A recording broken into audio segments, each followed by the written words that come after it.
I've never had a drone, never flown a drone. To be honest, they scare me. I've been convinced that they would be too hard for me to learn how to fly. I thought it would be too restrictive to find places to fly it. I thought I'd lose it or crash it because I would just be so rubbish at flying it. I've got no time to learn how to fly a drone.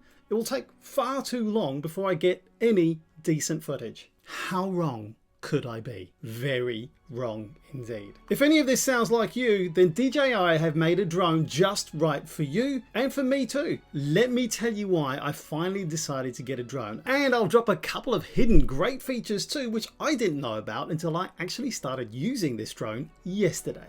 Let's go.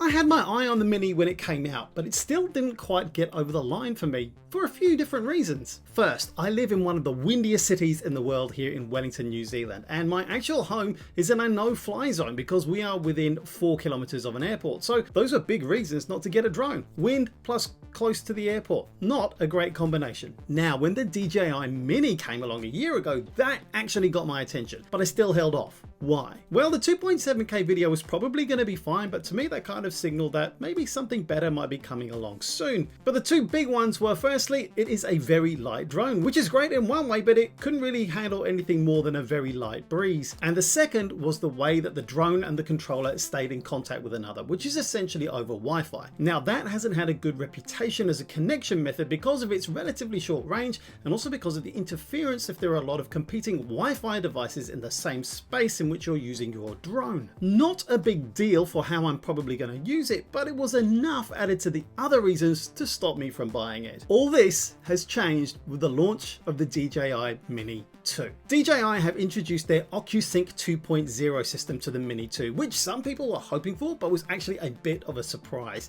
This gives a much more stable connection over longer distances too. So you can be more confident that your drone will stay connected and you'll get a great video signal back to your phone too. They've also strengthened the drone's wind performance too, meaning it's less likely to go astray when there's more than a slight breeze. You'll still need to take care not to run the battery too low so you can make sure it can find its way home and fight that wind, but this is a big improvement too. Bearing in mind, it's not going to be world class. This is still only a 249 gram drone. It's actually shockingly light. It's just kind of amazing. They've also got GPS functionality for return to home, meaning it knows the GPS coordinates from where it's set off, so its return to home is going to be that much more reliable. And now it has 4K 30 frames per second video, and you can even get 1080p 60 frames per second too for a bit of slow motion action. So adding that OcuSync 2.0 long distance control, better wind performance and GPS location, then this was enough for me.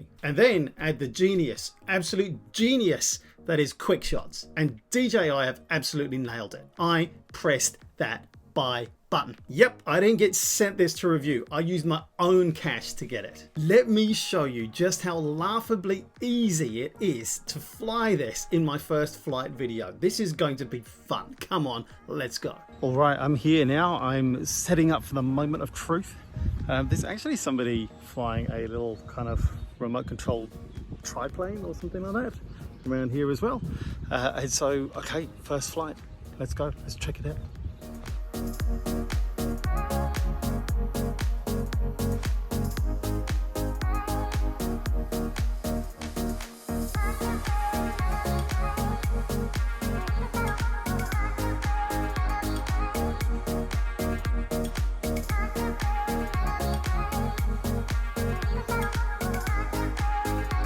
So what did I learn in my first 30 minutes with the DJI Mini 2? First, I had no idea how much fun I would have. Even though I was sharing the space with a couple of remote controlled model airplanes, which was weirdly challenging to keep an eye out for, given I've not done this before, it was amazing. Time literally flew by. So yes, my first big thing to report is that this drone gets great battery time. It does actually last 30 minutes, but you don't want to run it right down because that might leave you with an issue with getting your drone back to you. And I actually can't recommend getting the drone by itself. If you want to fly more, then get the Fly More package with those 3 batteries and charger included. Yes, it costs a considerable amount more, and especially paying New Zealand premium prices about 30% more than you'd be paying in the USA. But it's a no-brainer if you're going to get the most out of the Mini 2. Second, the Mini 2 is like shockingly small. I mean, look, I'll fold it up here and you can see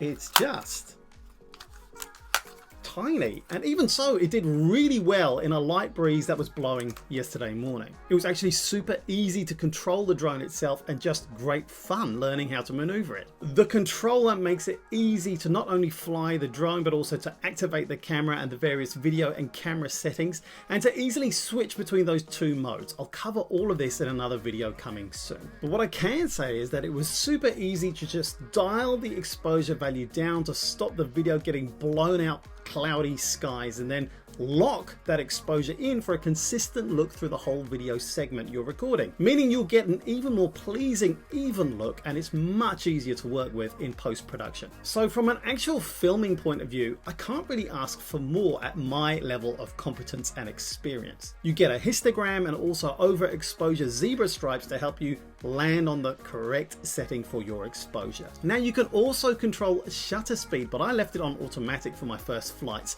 and just worked with that exposure value and exposure lock. That was about enough for me to think about right now. In fact, anything more might even be a bit off-putting for me right now as I get to grips with the drone. DJI have got that balance of options and ease of use just right. And speaking of ease of use, let's talk those quick shots again. Quick shots are automated flight and video capture modes that execute themselves for easy footage capture. Those modes include droney, circle, helix, and rocket. Let me show you here.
Here's those 2 bonus tips I was talking about. Whereas the original Mini could get you some good JPEG photos, the new Mini 2 can now deliver you raw photos too, enabling you to work with these images to get the best out of them. It also has some impressive photo panoramic abilities too. And the best bonus I didn't know about is that as well as the camera on the drone recording in up to 4K, you also have a cache recorded 720p version of your video that is recorded straight onto your mobile device, meaning you can now have that available to review and edit and share for social media immediately, even without looking at the full footage. And it also means that in a complete disaster, a copy, even though it's relatively low quality, should something happen to your SD card or your drone, is still on your mobile device. And that goes for JPEG versions of your photos too, remotely copied straight onto your mobile device for quick sharing. So, I'm no drone expert, far from it, but I do like capturing cinematic video and I like easy solutions. This hits both those marks on the bullseye, bang for buck, and for ease of use. There is nothing else like the DJI Mini 2. Did I mention how tiny it is? Check out this video here. I think you'll like it. Thanks for watching. Be sure to subscribe and come back soon. My name is Saab Johal, new to the DJI drone world and pleased to be here. Laters in it.